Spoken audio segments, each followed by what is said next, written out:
Hey there, and welcome back to my look at Batman Hush 2. So this is issue 161, and it's legacy number 926. I don't know if we've gone over that or not on here before.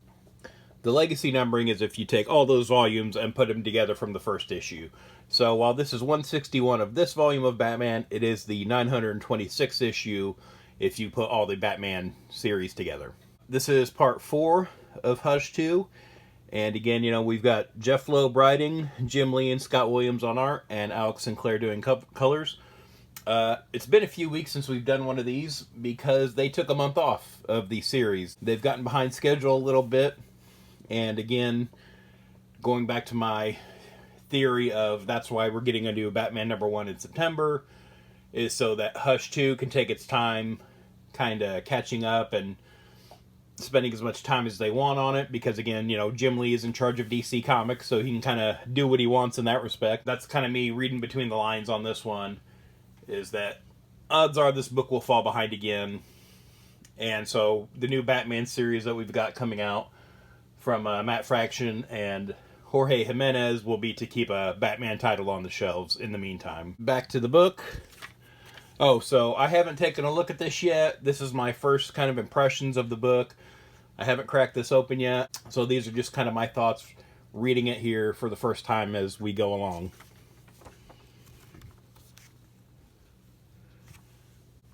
So starting off, we've got an ad here for the new Superman movie that's out now, which is really good if you haven't seen it.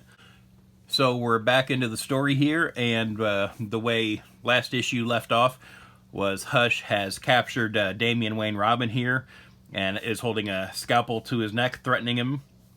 And Batman tries to offer himself in place of Robin, and Hush, who is still talking in whispers here, which I feel like that was something from the original story that's kind of been lost in previous appearances of the character. Again, not written by Jeff Loeb necessarily, so that might be why that seems like that's faded away.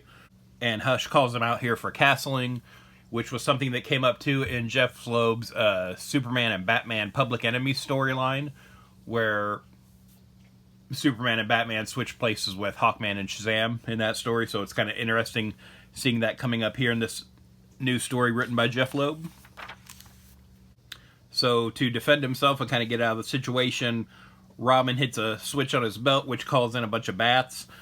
And again, we even get a call out here in the story from Batman's sort of monologue that this is what he did in year 1 when he was under fire from the police and called in the swarm of bats to attack him, and that's what they're doing here. And so now everybody's kind of scattering, and Hush and his crew are trying to take off on a helicopter here to get away as Batman comes after them. And here we've got the title for this issue. So this is Chapter 4, The Queen. And again, I'm kind of missing the Marvel-style intro caption that the original Hush story had back in the day. I don't know why they didn't bring it back for this sequel run, but would have been nice to see it here.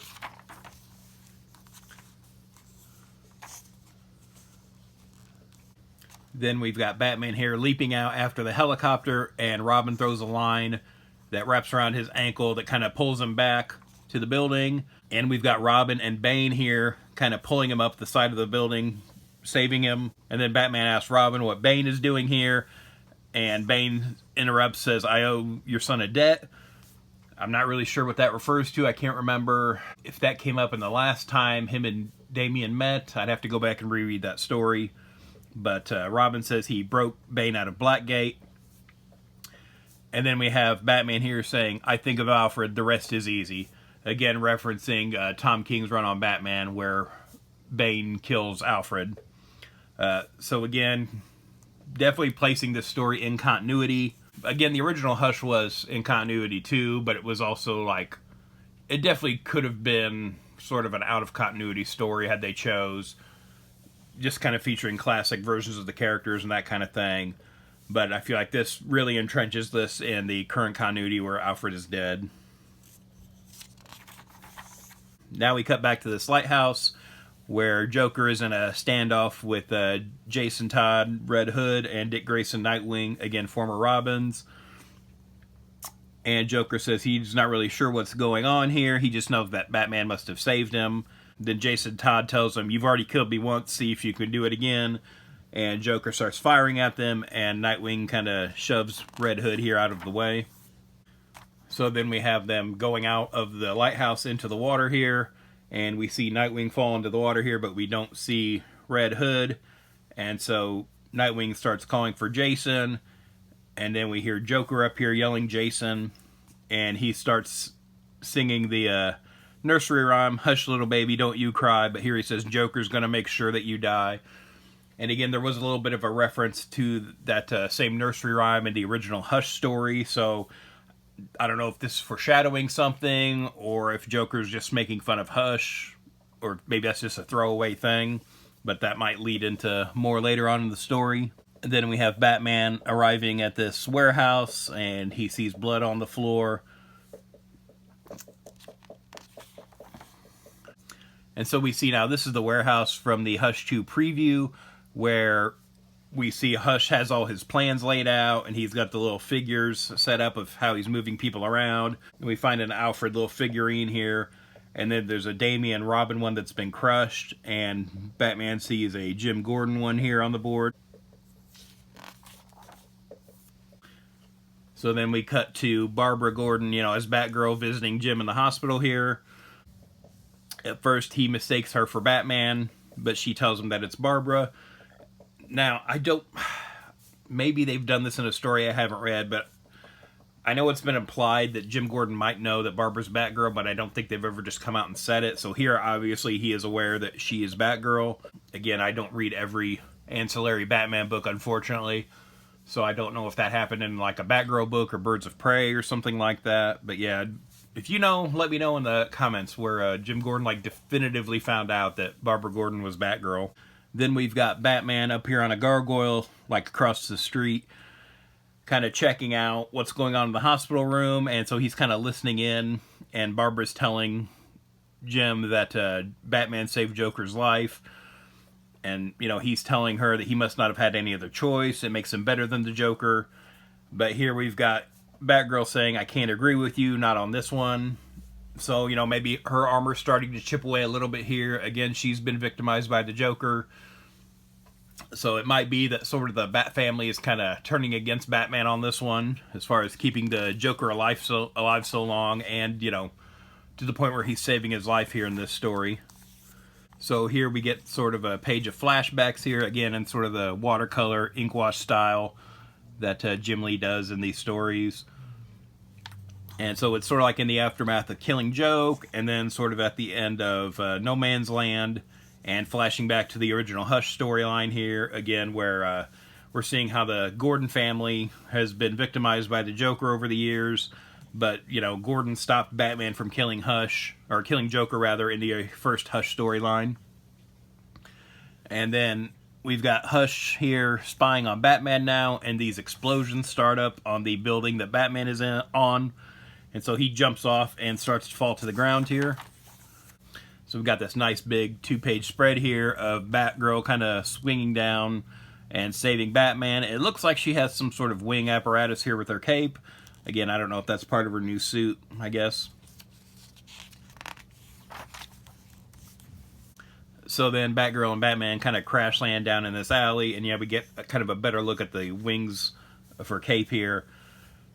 She tells him not to take a parental tone with her. She has a father, and now he might die because of the Joker, and she blames Bruce for this. So again, really seems like Barbara's kind of changing her mind here on how to handle the Joker. And here in this last panel on the page, she starts to fade away here. And so here it appears that she has some sort of a stealth technology worked into her suit now that makes her invisible. I guess sort of like what will happen with the Batman Beyond armor in the future. But Batman even says here that she has technology that he wasn't aware of. So again, some of these things, with the flight wings and that might be new to the story here, I guess. They did some of that in the original Hush story too with Huntress, so that wouldn't really be unprecedented for one of these stories. But as they continue to fight here, we see a Scream Stick here bounce off the wall and someone telling Batman to stop. Again, I'm assuming, that's Nightwing. So then we've got the rest of the family and Riddler here showing up, telling Batman to stop or they'll make him stop. And so it looks like we're building this confrontation here between them, and this is the last page of the story. We've got to be continued here.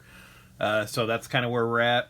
We'll see if we get some big showdown between Batman and his partners in the next issue.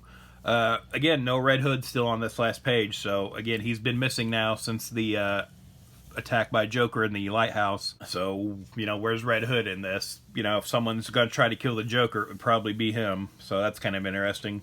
We'll see how that plays out. And so, you know, like the previous issues, we've got this page here showing a bunch of the variant covers that are available for this issue. Got a Superman movie one, and then we've got this George Perez, I think these were postcard art that he did back in the day that they're doing for variant covers for different books right now. And then kind of ads for the other Batman titles that are out now too, you can check out. Then we've got a preview here for, so this is the Cheetah and Cheshire Rob the Justice League. So this is a new mini-series coming out. Some Nicholas Scott art here. And we've got this little tie-in to the new Worlds Collide video game that's out too. Oh, and we've got a little tribute here to Jackson Guice. So that's everything for this issue then. That's part 4 of Hush 2. So we've only got 2 issues left, because Hush 2 is going to be 6 issues as opposed to 12 like the original was. And they have said after that they're going to do a Hush 3 that's only 6 parts also. So I don't know if those are really separate stories, or if it's going to be a thing of like they just took a 12-issue story and split it up into 2 parts so it'd be more manageable to produce. I really hope Hush 2 doesn't end on a cliffhanger that gets resolved in Hush 3. I could totally see them doing that. That's where we're at right now. I'll come back next month when we get hopefully when we get the next issue of this. Have you read this? What'd you think? What do you think of the story so far? Let me know in the comments below, and thanks for watching. If you'd like to follow me on social media, I'm on Twitter/X at Detective651, also on Instagram at Detective651. Be sure to check out my t-shirt store at tpublic.com/user/Detective651. I've got a lot of nerdy designs on there, and there's sales all the time, so check it out frequently.